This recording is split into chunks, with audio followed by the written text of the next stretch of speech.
You keep doing more, and somehow your money stays the same. Not just one busy week, not just one difficult season. You're talking about the pattern, the way extra became normal, the way you're the one who fixes the mess, closes the gap, answers the email, stays late, takes the call, handles the client, smooths the conflict, makes it work. And then payday comes. And the number looks the same as it did when you were doing half as much. That's the part that makes you feel slightly insane, because you can't argue with your own effort. You can't pretend you haven't stretched. You can't deny what it costs you. Your body knows. Your sleep knows. Your mood knows. Your relationships know. Your calendar knows. So why doesn't your income know? Why does it feel like the harder you work, the less it changes? Here's the question that stops the spiral before you turn it into self-hatred. What if you're not working harder because you're ambitious? What if you're working harder because you've been paying a hidden tax, a value exchange tax, and the world has been quietly accepting your overpayment as the standard rate? Because there's a kind of financial stuckness that has nothing to do with your talent. It has to do with your terms. And when your terms are built on self-erasure, your income doesn't rise with your capacity. Your depletion rises. If this is you, you know the emotional taste of it. It's resentment that you don't want to feel because you're not trying to be bitter. You're trying to be grateful. You're trying to be responsible. You're trying to be someone who doesn't complain. But the resentment keeps showing up anyway, because your body can't keep pretending the exchange is fair. You tell yourself it's temporary. You tell yourself it's just for now. You tell yourself it'll pay off later. You tell yourself you're building experience, building relationships, building credibility, building momentum. And maybe some of that is true. But you also know the darker truth you don't say out loud. You're tired of being the person who earns stability by suffering quietly. You're tired of being the one who holds the weight so other people can stay comfortable. Tired of being the reliable one who never makes it awkward by asking for more. Tired of being the one who over-delivers to prevent disappointment. Tired of being the one who performs competence so nobody can accuse you of not trying hard enough. And then the guilt hits. Because guilt always hits when you start noticing imbalance. You think, maybe I'm entitled. Maybe I should be happy to have work at all. Maybe I'm asking for too much. Maybe I'm not actually as valuable as I think I am. Maybe I should just work harder. Maybe the answer is more discipline. So you do what guilt always makes people do. You over-explain. You overperform. You overgive. And the world rewards you with the same pay and a bigger appetite for your energy. This is why it feels like you can't get ahead. Because you're trying to build wealth inside a system where you keep donating parts of yourself as unpaid currency, and you've been taught to call that donation good character. There's a moment when a person wakes up and realizes something that changes their entire money life. It's not that they need more motivation. It's that they need new terms. Because effort is not the same thing as exchange. And a lot of people are trapped in an exchange pattern where the more capable they become, the more they get used, not because they are unlucky, but because they never renegotiated the exchange rate when their value grew. This is where value exchange dynamics becomes the lens that explains what you've been living without insulting you. It names a quiet truth. Every income situation is a relationship, and every relationship has an exchange. Time, attention, labor, reliability, creativity, emotional regulation, availability, problem solving, leadership. These are currencies. When those currencies flow out of you in a volume that doesn't return as money, respect, growth, or sustainability, you don't just get tired, you get indebted. And debt creates desperation. Desperation creates bad decisions. Bad decisions keep you stuck. Then you call it a money problem, when the original problem was that the exchange stopped being honest. Here's the shift that changes how you move. The world can only pay you accurately when you stop subsidizing your life with unpaid labor. That doesn't mean you become selfish. It means you stop living like your nervous system is free inventory, because overwork isn't always ambition. Sometimes it's compensation. Sometimes it's fear. Sometimes it's a strategy to avoid being judged. Sometimes it's the price you pay to stay liked. Sometimes it's the role you learn to play so nobody can abandon you. And that's why working harder doesn't change the money. Because the money isn't responding to your effort. It's responding to your exchange pattern. Once you see that, the shame dissolves a little. Because you stop asking, what's wrong with me? And you start asking, what agreement have I been living under? And who benefits from me not changing it? Value, exchange. Dynamics has roots older than modern hustle culture. And that history matters, because it shows you this isn't a personal drama. It's a human pattern. Early trade systems weren't built on vibes. They were built on reciprocity, proportion, and trust. Communities survived because exchange had to stay somewhat honest. If one person consistently took more than they returned, it wasn't just unfair, it was destabilizing. It weakened the group. It created resentment, fragility, fracture. As societies developed, ethical economics wrestled with the same question in bigger forms. What is fair exchange?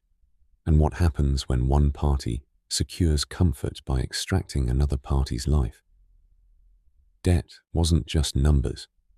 It was obligation and power. It shaped who had freedom and who had to perform gratitude for crumbs. That's why exchange is never neutral. It always touches dignity. And now, bring that into modern wealth. And you can see the pattern you've been living with painful clarity.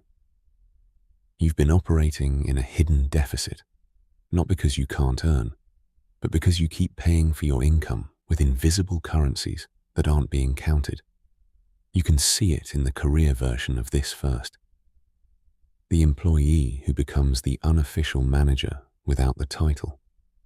The one who trains everyone, catches the mistakes, handles the angry clients, rewrites the messy documents, translates leadership chaos into something the team can survive. They get praised as so dependable. They get rewarded with more responsibility. And then, somehow, the raise is small. The promotion is delayed. The compensation stays anchored to an old version of them. because the organization has already learned the exchange rate. This person will give the upgrade for free.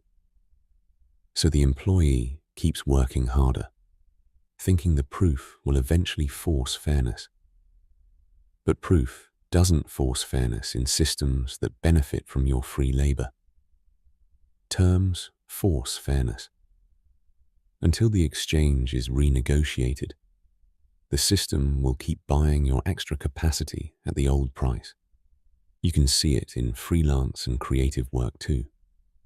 The photographer who charges a low rate because they're afraid of losing the client, then adds edits, extra revisions, extra meetings, extra deliverables, because they want the client to feel taken care of. The designer who includes strategy, copy help, brand consulting, emotional reassurance, and project management, but bills only for the design. The coach who extends sessions, answers texts at midnight, gives away free calls, because they're terrified of being seen as greedy. They are not lacking value. They are leaking value. And leaking value doesn't create wealth. It creates a reputation for being cheap to access. People don't always respect what is endlessly available. They consume it. Because the exchange rate you tolerate becomes the exchange rate the market learns. And you can see it in business owners too, especially the ones who built their identity around service. They discount to help people. They undercharge because they want to be accessible. They take low-paying clients because they believe in the mission. They over-deliver because they want testimonials. They keep the business alive by exhausting themselves. And then they wonder why they can't scale. They wonder why they feel resentful toward the very audience they wanted to serve. But the issue isn't the audience. It's the exchange design. A business that survives only by the founder's self-erasure is not a business. It's a slow donation.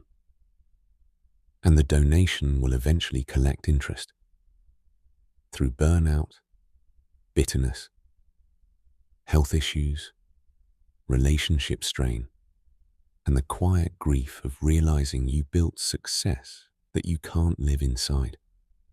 Even culturally, you can see this pattern in the way modern work glorifies overfunctioning.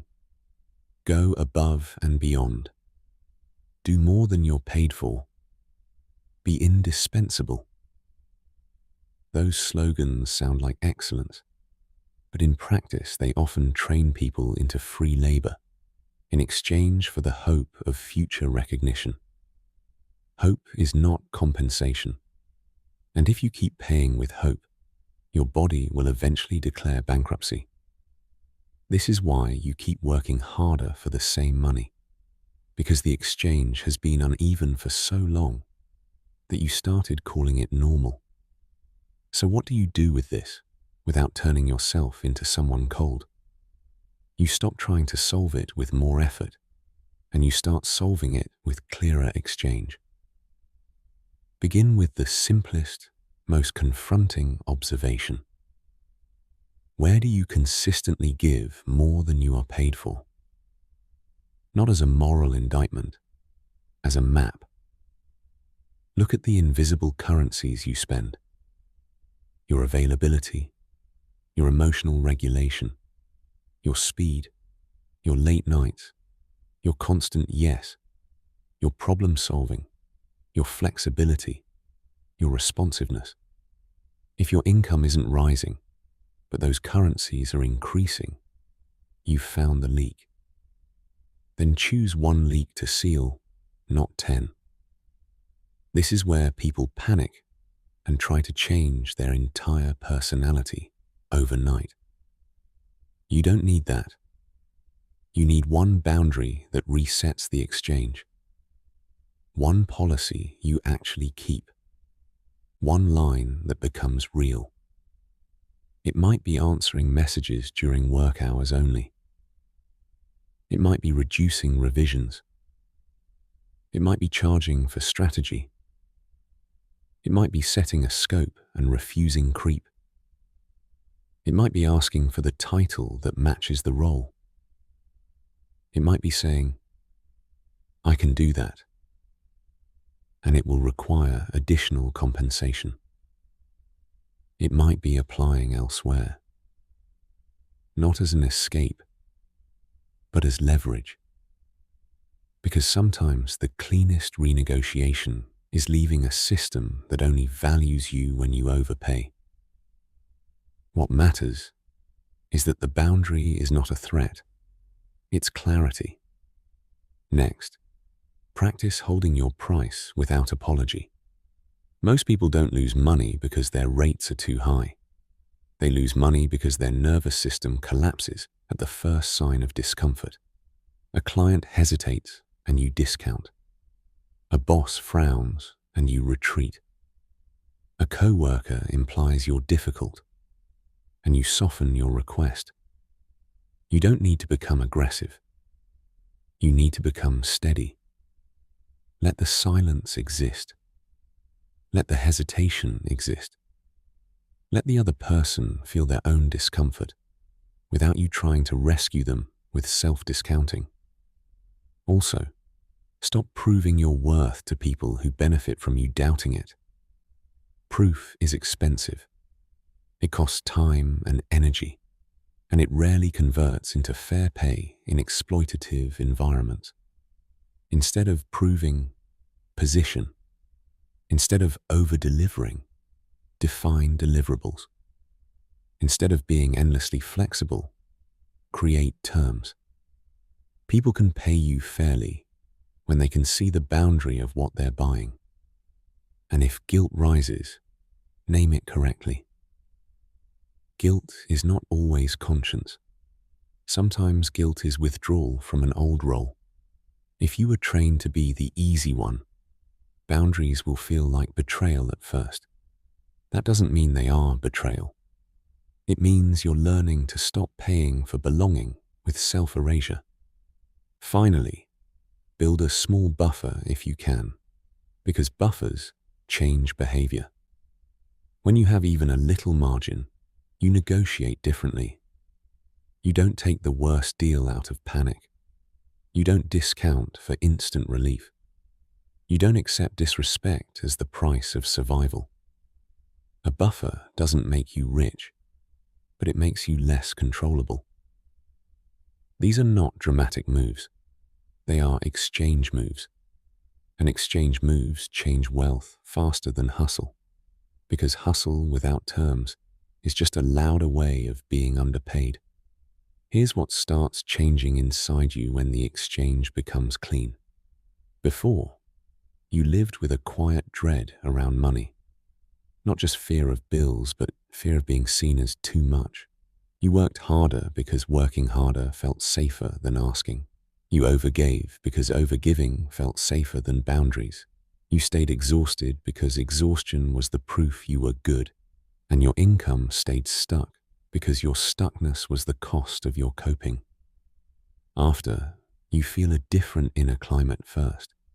You feel calmer because you stop donating your energy without counting it. You feel trust returning because you keep agreements with yourself. You feel clarity because you can finally see which relationships are mutual and which are extractive. You feel self-respect because you stop bargaining your dignity to avoid discomfort. The strange part is that your work often improves when you stop over-delivering. Not because you care less, but because you're no longer bleeding out in the background. Your attention becomes cleaner. Your creativity becomes steadier. Your presence becomes less resentful. Your yes becomes meaningful again. And then, quietly, the external begins to respond. People who only wanted access to your cheap labor drift away. People who respect your terms stay. Opportunities that match your value become visible because you are no longer positioned as the discounted version of yourself. Even when the money doesn't jump overnight, your life stops feeling like it's being financed by your depletion. Transformation is internal first. Wealth becomes possible when you stop treating overpayment as virtue and start treating fair exchange as the only kind of earning that doesn't destroy you. If you're honest, where are you most overpaying right now? Extra hours, emotional labor, scope creep, constant availability, or discounts you resent? And what single boundary would reset the exchange without you turning it into a fight or an apology? You don't get stuck because you lack talent. You get stuck because you keep funding other people's comfort with your unseen labor. And the moment you stop overpaying, your life finally starts pricing you accurately. If this episode put language to your pattern, share in the comments the place you feel most underpaid: work, clients, family expectations, or your own self-demands, and the boundary you're ready to practice.